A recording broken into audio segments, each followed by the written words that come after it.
These are the most advanced RC crawler axles on the market today. These are the Sparc Drive SA-10 axles, a 10th scale crawler axle with real-time torque vectoring, which is going to give you all the benefits of an open differential as far as handling and turning radius goes, but all the functionality and performance of a locked differential. They also enable 0-degree turning radius with the 360-degree tank mode.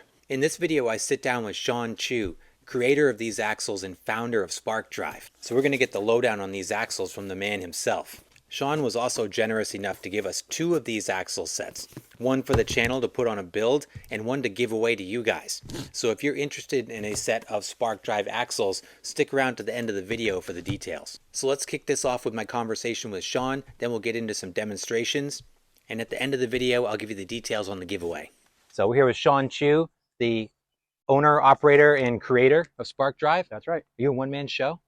As at the moment, yes. Yeah, cool.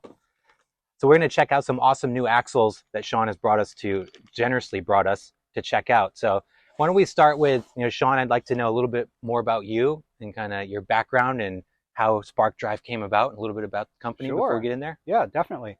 Yeah, well, thanks for having me here, Adam. Appreciate the opportunity. And, Sparc Drive is something that started out as just an idea, a concept in my mind. I grew up in Vermont, which, as you know, it snows there, right? Quite a bit in the wintertime. And so very often I would see cars and trucks getting, stuck in snow or ice and just spinning their wheels. And it wasn't like these cars were plowing into a snowbank and getting high centered. It usually was like, one wheel hits a patch of ice and all the power goes to spinning that wheel and not enough power goes to the wheels with grip. And so that was kind of the original problem statement that just stuck with me. And I thought more and more about it and discovered that if you take a axle of a typical car, and those who are gearheads who are watching us will be familiar with what's causing this problem, right? It's the open differential. Mm-hmm. And if you take an open differential and you put a set of what are called planetary gears on either side, and this was kind of my breakthrough moment, right? That you could actually completely solve this wheel slippage issue, and at the same time, you could gain better control of that differential, better in fact than a locked differential. And you could basically control that differential better than anything on the market today. And so that was kind of the genesis moment for Sparc Drive. And so I went off and got some patents for the idea. And then a few years ago, I picked up my first crawler, the 1/10 scale crawler. And I loved it. But in using it, I realized that, wait a minute, these things, while they're kind of beasts off-road, right? They'll climb, crazy terrain. They don't maneuver too well. They don't turn very well. Mm-hmm. And that's because they don't run open diffs for precisely that reason, where you don't want to have that slippage problem. And so I thought, this is a perfect platform to implement this concept. So the concept came first before you ever had an RC crawler. Correct. Okay. It was inspired by real world mm-hmm. observations, and then just thinking more about it, looking at the existing solutions on the marketplace today. You've got your lockers, you've got traction control systems, all with their kind of pros and cons, right? And in designing my gear assembly, I set out to try to basically solve all those problems and to give the most traction possible, which is equivalent to what you get with a spool or a lock differential, yeah, while also letting you turn on a dime. So you can, as we'll see, you can do a tank turn on low grip surfaces. But more importantly, when you're doing a hairpin turn around some gates, let's say, right, it will turn the outside wheels faster than the inside, and it will just pivot. It'll pivot the car right around that turn. It's like a cheat code. It's almost like dig on steroids. In a way, yeah, exactly. And so, yeah, that was the concept. And, the 1/10 platform that, I started out with, it was a perfect opportunity for us to take this concept and turn it into reality. And so I'm very excited to be here and actually show our first product that incorporates this technology. Concept, then it goes into crawler. So is there plans to implement it in full-sized rock crawlers? Is that kind of what you're thinking is the evolution of this? That's a great question, and I get asked that a lot, Yeah. right? And there's technology-wise, there's fundamentally nothing that prevents this design from scaling up to a large size vehicle. But that would be a very ambitious project to do that, because it's, everything is custom. It's completely brand new design, new technology. We would like to get there eventually, but the saying, crawl before you walk, before you run. Yep. So we're in the crawl phase right now. Mm-hmm. And what better place to do it than the 1/10 scale crawler? A great proof of concept. Oh yeah, And if you can nail it down in the 10th scale, the way these things function, I mean, that's absolutely. that's... And what I love about this hobby is that you got the scale folks, and you've got those who are there for just the total performance and maximizing capability. This product is certainly more geared towards the capability side of things, and we're very excited that this never before seen capability is now available in the 1/10 scale. So the company was built around these axles, is that right? So you started the company around these axles. This is your one product that you're now releasing. Yep. Very cool. Do you want to get into the technicalities of the axles now? I'm going to talk about Sure. how they're designed and how they function. Yeah, absolutely. So with our design, what we're doing in each axle is using that custom set of planetary gears. We're using that in combination with a small micro gear motor. We're using that to adjust the relative speeds of the left and right wheel. And another word for that is torque vectoring. So the axles are still powered by your main drive shaft, your main motor, right? That's what provides the forward-backward movement. But using this this integrated axle motor and our unique gear assembly, we can basically add power to the left or the right wheel selectively, and it's a simultaneous action. So let's say you're turning left, the inside wheels on the left would naturally want to be slower than the outside wheels on the right, and so they symmetrically will slow down the left and speed up the right, and vice versa when you're making a right turn. And it does that all automatically. Okay, that was my next question. Is that what this kind of control box here is on this slider? Is the kind of the brains of it? Exactly. Yep. So that's our custom developed, what we call our steering fusion control board, and so there's a lot of technology packed into there. What we're doing is we're actively monitoring the speed of the vehicle. We're not the measured speed from the throttle on your radio, but the actual RPM of the wheels. And we're also looking at your steering angle based on the receiver's output signal to your front servo. And it's using that data in real time to effectively calculate what should the difference be for that situation. Because if you think about it, the only time where you want there to be a difference between the left and the right wheels in terms of their speeds is when you're turning, right? Right. And so we basically govern that difference using our integrated motors and custom gear assembly. And so the steering fusion control board's calculating that, and then it's got dual ESCs built into it, and those dual ESCs take the output of our microprocessor, taking that signal, and then it drives the integrated motors to achieve that target difference in the wheel speeds. And so it's all based on, and this is going to get technical, but it's all based on the kinematic relationship between the wheels, their width, the wheelbase of the vehicle, and the angle of the turn. So we actually calculate, what the natural difference should be for an ideal turning situation. That's some incredible tech in these things. So are you an engineer by trade, or how did this come to be? Great question. I've always been a gearhead, but never, had formal, automotive training. This is just a passion, a hobby, that turned into an actual product.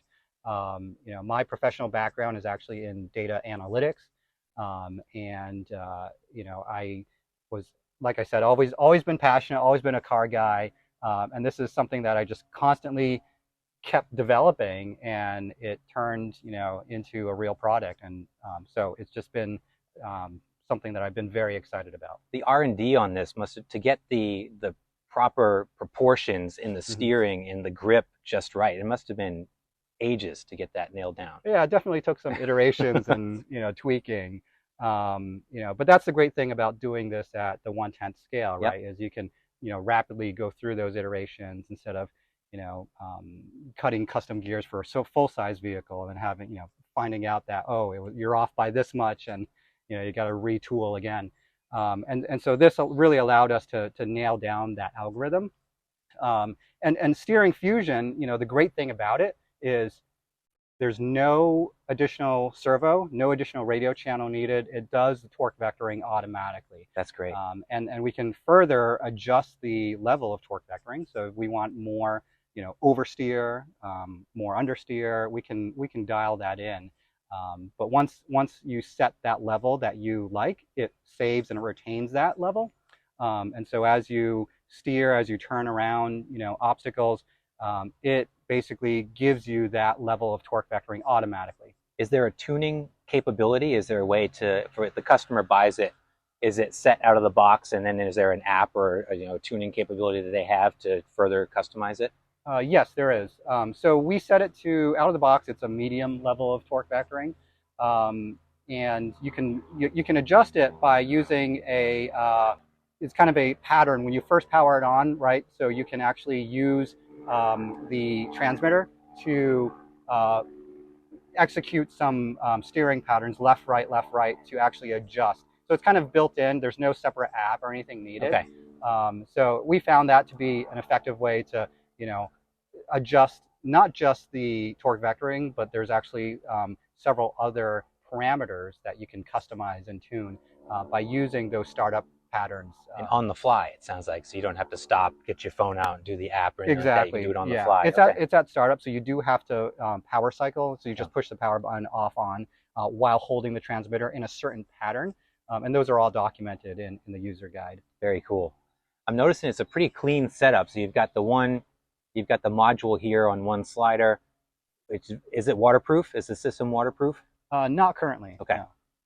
And then the housings. So the housings themselves, it looks like, is it printed? Is it 3D printed? Yeah, so these are nylon, printed with SLS. Inside, inside the pumpkin, as you call it, is obviously the integrated motors, the differential gears, the planetary assemblies. There's a lot packed into there. There's also carbon steel kind of reinforcement side plates. So while we're using, a 3D printed technology, it does have the rigidity that you would kind of expect, when you push down. And also having the added width benefits the rigidity as well. It's a wider pumpkin, but in terms of the ground clearance from, minimum distance from the bottom to the ground, it's about the same as a standard axle. That was another thing I noticed, is that the design of this, you've kind of packed everything in, but it's more of a horizontal protrusion. There's nothing hanging down to get you hung up. Right, exactly. The micro motors in here, are they waterproof, or is it protected enough to where you don't have any issues with? Yeah, there shouldn't be any issues. We used it's all sealed bearings, and so there should be sufficient waterproofness in there. But I will say this is not a design that is intended for bashing or going through mud all day. This is really for kind of on the rocks crawling. Yeah, so this is going to be more of your hardcore rock crawling, dry conditions, comp conditions, more like it. And this comes in, so on the website, it looks like there's a couple of different iterations of the axles. Yep. So a couple of different levels, if you will. What are the differences between the different axles that are available? Yeah, so our base axle is the one that has the steering fusion torque vectoring, and that gives you the super tight hairpin turns. Plus the traction that you would expect with a spool or a lock differential at all times. And so that's kind of the base. And then on top of that, the next level up is our deluxe package, which adds the 360 tank turn capability. And that's the one that really catches a lot of attention, right? Because it's not something that you typically see, in any front wheel steered vehicle. And so the planetary gears in all of our axles are kind of borrowing a design that you would usually see in a tracked vehicle, like a Caterpillar, a battle tank. Those tend to be really big and bulky and heavy. And so part of the novel, design that's in this is, being able to take that, technology and shrink it down and to enable a typical truck-style front-wheel steered vehicle to do an unconventional thing such as a tank turn. And so that's our, middle tier, which is the deluxe package. And then our ultimate kit includes all of that, plus it includes what we call direct mode. And what direct mode does is it allows you, if you have a third channel, an available channel on your radio, you can plug that in and use that to actually directly control the torque vectoring motors, those little micromotors in the axle. Great. It opens up a whole new, dimension of crawling. It's a little challenging, right? Because you want to try to, you're basically doing differential steering like you would be in a tank or, a bulldozer. On top of that, you're doing normal steering.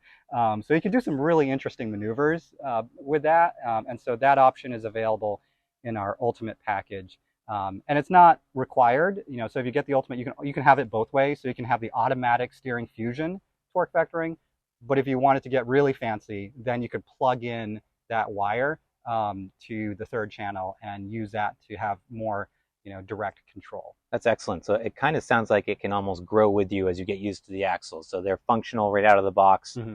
You get all the benefits of the tech in there, but if you want to take it a step further, with the ultimate, you can kind of have that tuning on the fly. Exactly. That's very cool. Yep.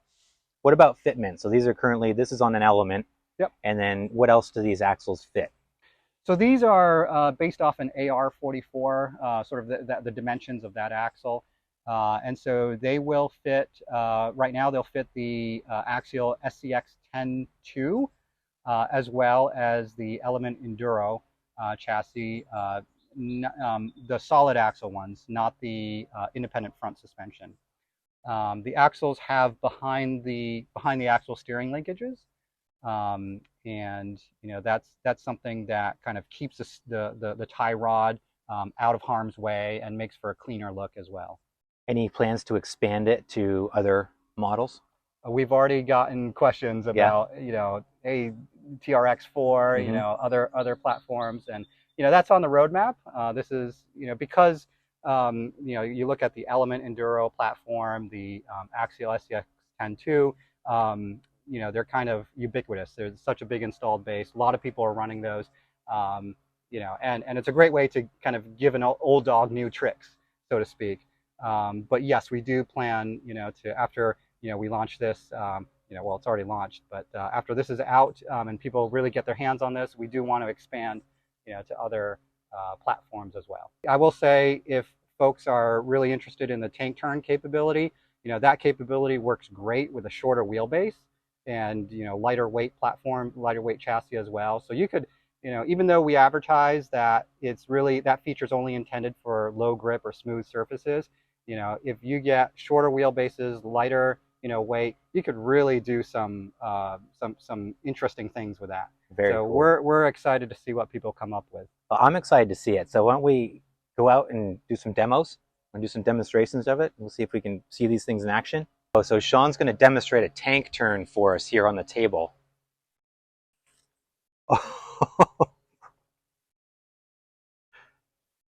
That is so cool. You see the torque vectoring.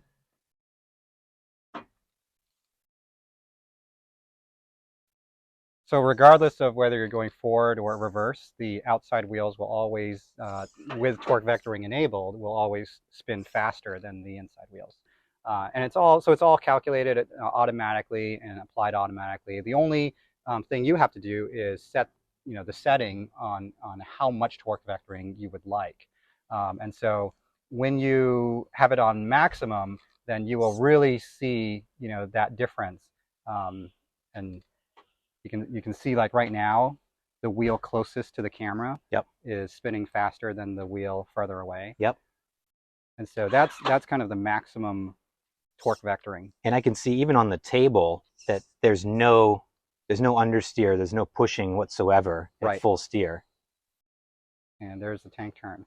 So I should mention the way tank turn works is, keep in mind this is really built for 2-channel radios, to work with 2-channel radios. Yep. Okay. If you get our ultimate kit, you can use the direct mode with a 3rd channel for ultimate control. But with the tank turn, because we don't have the luxury of we can't rely on the luxury of another channel. Yep. What we do is, when the steering fusion module detects that you're at a stop, and the front wheels are centered, there's a delay that engages a delay, and you can customize that delay. And once that delay, let's say it's like 1 or 2 seconds, depending on how you set it, once that's triggered, then that engages the tank turn mode.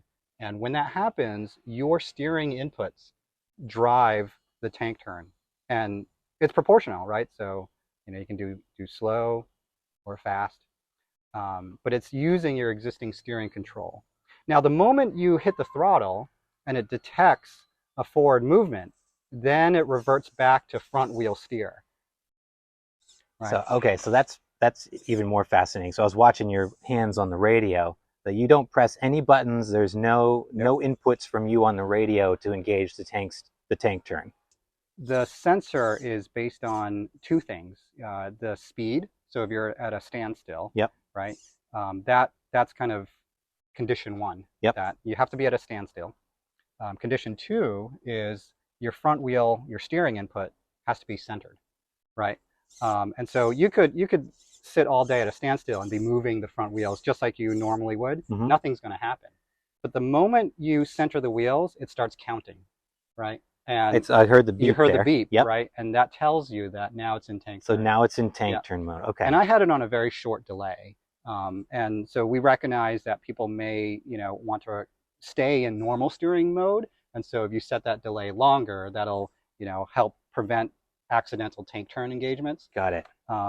So Yeah. Now you're in tank turn, and Right. that goes away when you hit the throttle. Exactly. Once you start moving, right, then boom, you're back to normal steering. That is amazing. So this is really good for the customer, right? Because then you don't have to have a fancy radio. You can just have a basic setup. Exactly. And you can still capitalize on all that. Exactly.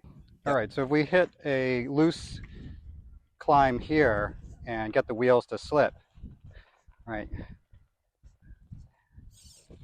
And if you pay attention to the back wheels, you can see the torque vectoring as we're steering left and right. The torque vectoring, even on a steep climb like this, is able to shift that power between the left and right, depending on which way we're steering. So this is what I was talking about, right? You get the advantages of a lock diff because there's no slippage here. We don't have any of the drawbacks of an open differential. Power continues to go to all the wheels. And then with the torque vectoring, we have the benefit of super tight turning radius. So you really get the best of both worlds automatically. You see that torque vectoring on the back wheel? Oh yeah, wicked. Look at that. Yeah, it almost locked that inner wheel. That's impressive. Yeah, but unlike an open diff, it will never slip. And it's better than a cutting brake because we don't, we're not adding friction to the system. We're not slowing it down. It's what's called, the technical term is regenerative differential steering. So we're simultaneously speeding up the outside wheel and slowing down the inside wheel. And it all happens automatically with steering fusion.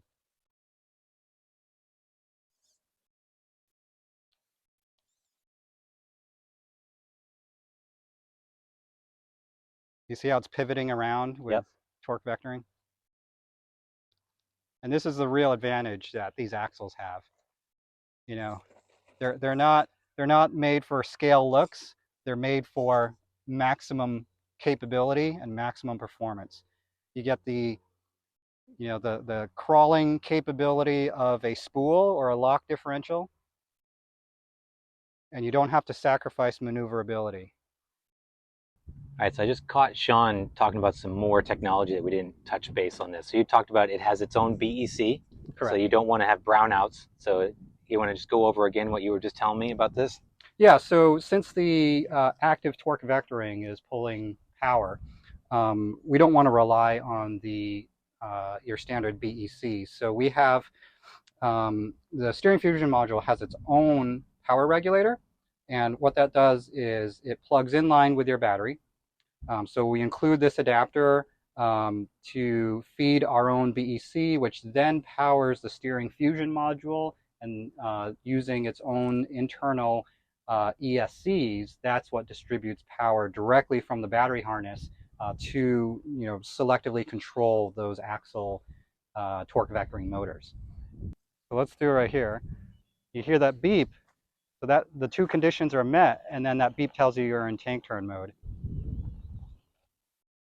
And so the steering inputs will drive the tank turn in either direction. Again, this is only intended for loose, low grip surfaces. And then once you have a forward movement, then it returns back to normal steering. All right, so when you're in tank turn, the moment there's a forward or a reverse movement, when you hit the throttle, it exits tank turn. And there's a threshold, what we call the rollout threshold, right? Where you can hear that beeping, and I'm not sure if your camera will pick that up, but it will give you an audible beep when it moves back and forth between normal steering and tank turn. But that rollout threshold you can adjust. So, on some setups, there's a little bit more play in the drive shafts, the axles, and just a little more slop in the drivetrain. And so we make that adjustable so that what can happen is if you have the rollout threshold set too low, kind of that drivetrain slop can be misread as a forward or reverse movement, especially if you're doing a tank turn on a slope, right? Gravity will kind of want to pull the vehicle down in one direction, which may cause it to think, okay, you're moving. So you can calibrate that rollout threshold so that you move, whether it's like a quarter of a wheel turn or maybe a little bit less or a little bit more than that. That's an adjustable setting that you can customize based on kind of the play in your drive line. You just see, look at that, so tight.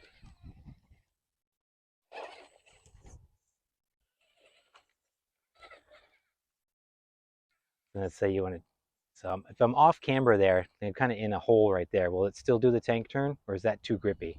It will do it. So then you recenter. Oh man. And then you're back to normal steering.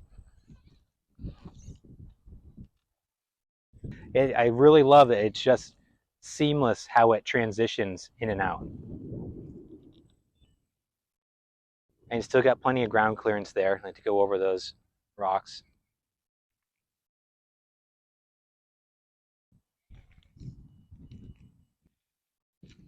Yeah, no understeer, even on off-camber situations like that.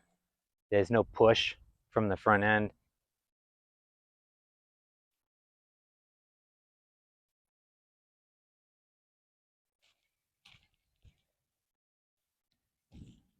Up against an obstacle,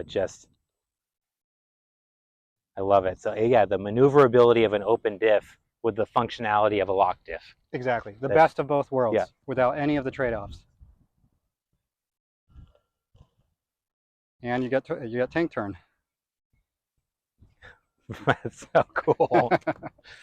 One of the other bonus features that we add is in the course of testing, I would often roll it over at high speeds, right? And so we added this little bonus feature, which is speed-sensitive steering end limits. So it's off by default, right? But if you choose to enable it, you can set, I think, up to 6 different levels of adjustment. And so the higher the speed, the less steering angle you have. And as you slow down, that steering angle increases automatically. So if I'm going slow, right, I got the full range of steering, right? So I'm gonna keep the steering where it is. I'm not gonna change that angle. As I go faster, you can see the angle adjusts based on the speed. So And then when you slow down, That's all automatic. that's all automatic. I'm not changing the steering angle. It's all, so as you slow down, it will increase your steering.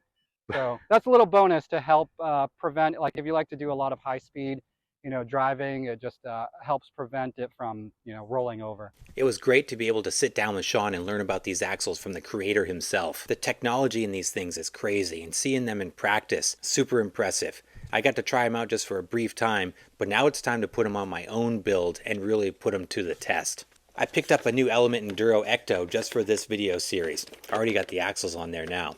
But at the risk of making this too long, I'm going to do a part 2 video going over the installation, and then we're going to take this thing to crawler heaven and hit the rocks with it to see what it can do.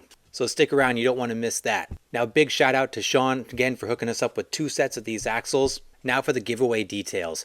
All you got to do, make sure you're subscribed to this channel, drop a comment down below on your thoughts on these axles, and I will select one person from the comments to win a set of these ultimate axles. So guys, let me know down below, what do you think of the Sparc Drive axles, and how do you think they're going to perform on the hardcore rocks? And as always, I appreciate you guys. Thanks so much for watching. Please like and subscribe if you haven't done so, and I'll see you in the next video.